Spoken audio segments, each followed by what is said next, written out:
Welcome back to Hits on the Record. Tonight, our topic is the meteoric success of country singer-songwriter Sundry Charms and his platinum hit, New Town Lane.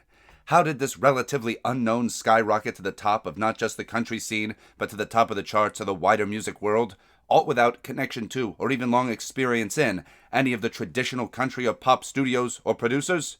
His popularity is simple. He's Weird Al, he's Jimmy Fallon, he's Borat. He's a man who took country and pulled his pants down, and people are eating it up. I remember listening to the Food album and hearing Weird Al's take on Eye of the Tiger, Rye, or The Kaiser, and thinking it was not only hilarious, but was a fun song. That's what's happening here. Sundry Charms has boiled down our stereotypes about country music and given us a song that shows us the traditional values and hypermasculinity and all those tropes turned up to 11 so that they're satire. Excellent. Can you expand on that? Listen to the song. He even goes so far as to say "god dang" instead of "damn." In a hit song that is played on the radio every 5 minutes, the singer briefly turns into Yosemite Sam. His success has been walking the line enough that the turned-up satire didn't sour enough actual country fans, and it's upbeat enough where it flies under the radar of some casual listeners. Now, do you have specific artists that this is satiring? The song is a setup of Toby Keith and Keith Urban types. It's a send-up of all the Keiths. All the Keiths are Being okay. sure to mention that you love America and freedom and the flag in this crazy song is like the scene in Toxic Avenger where the bullies are looking for people to run over with their car, and then they think, oh shit, I'm late for church. It's, what did they say about Rudy Giuliani? He only knows 3 numbers, 9, 11, and 3. It's an obvious parody of the kind of right-wing flag-clutching stuff. I mean, have you heard interviews with this guy? Tell me that's not a parody. And the f***ing name, it's literally a joke on Old Town Road. Does this guy need to throw a f***ing pie? Well, to my understanding, you have a very different take on this. I think that ability to masquerade as a joke is something that has contributed to the song's success. A phenomena we've seen with several more nefarious characters connected to the right in the last few years. Newtown Lane sounds like a joke because you are looking at it as a work that makes sense today. The thing is, there's a vast swath of the United States that are not looking to today and what the present state of our country is, but instead looking backward, usually selectively, and often to something that was fictional. Okay. The song doesn't make sense today. Leave aside the outright references to domestic violence. The part about running up the phone bill? That hasn't been relevant for almost 20 years. Why not have a song about how airline food is bad or how postal workers are crazy maniacs? The song exists to bring people back to a time that doesn't really exist. The listener gets to take those anachronisms and build their own reality, one in which women's agency doesn't exist. Interesting point. I agree that the name of the song is a reference to Old Town Road. Absolutely. But it's a shot across the bow at a black gay artist who dared to dip into the world of country.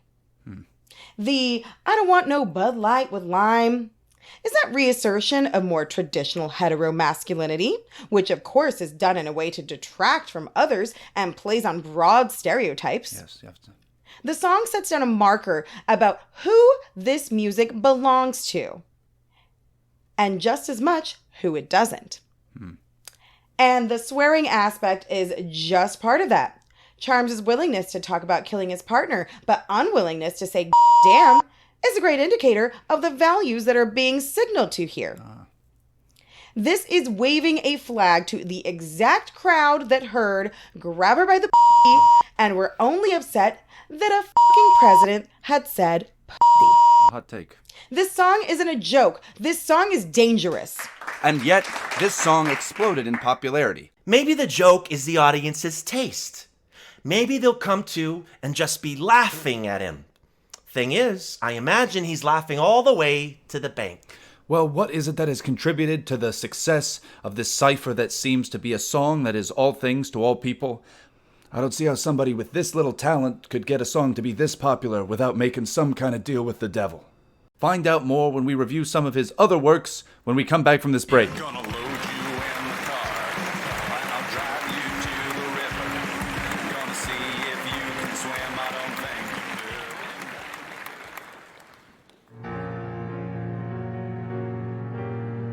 This American Monster.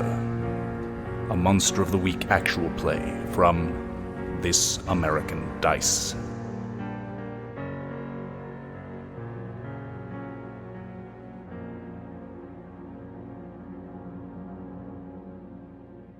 I hope you enjoyed our music panel. One of our main characters for this upcoming game, This American Monster, is Sundry Charms, the country music star who has a dark past and is seeking redemption and seeking the truth about what really happened to come out. You'll find out more about Sundry Charms' music career and also what really happened, as well as if he can redeem himself or not for the terrible things he's seen and done. All coming up on This American Monster. Hunger, disease, war. These are woes of the 20th century. The Lore Corporation is investing in the 21st century. An end to diseases plaguing the globe, a solution to food scarcity here and abroad, a stop to the violence that plagues our cities and our global neighbors, the start of a better world. The Lore Corporation. Better designs for a better world. Whether you're looking for fun, a place to start a business, or somewhere to raise a family, look no further than Palmetto City. Located on the beautiful west coast of Florida, we're only minutes from pristine Gulf beaches, natural Florida wildlife, and world-class restaurants and amusements.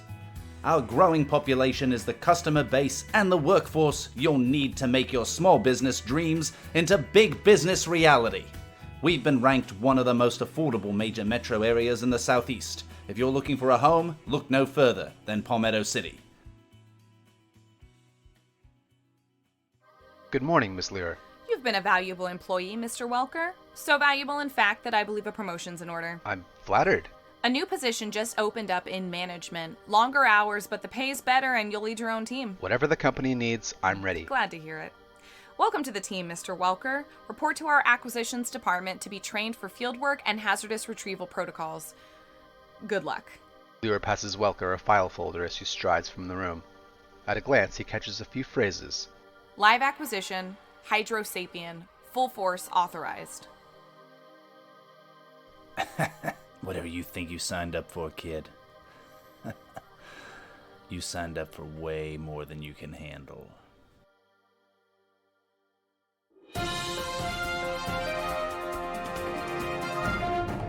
Country music sensation Sundry Charms, who brought us the smash hit Newtown Lane, has been acquitted of his wife's murder.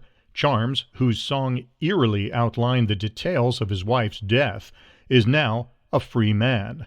But what's next for the man who skyrocketed to the top of the charts only to be thrown in jail?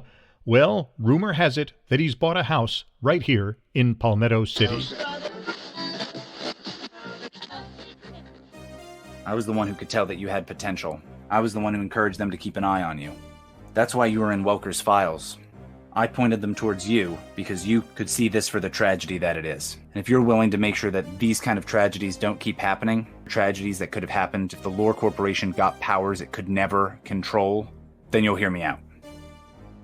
I don't think that our time is long here, and I think that what we're involved in tonight is a mass extinction event, for better or for worse, of all the magic that's left around here.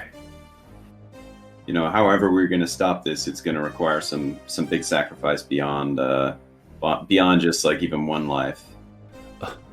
Well, when in hell. This American Monster. A Monster of the Week actual play from This American Dice.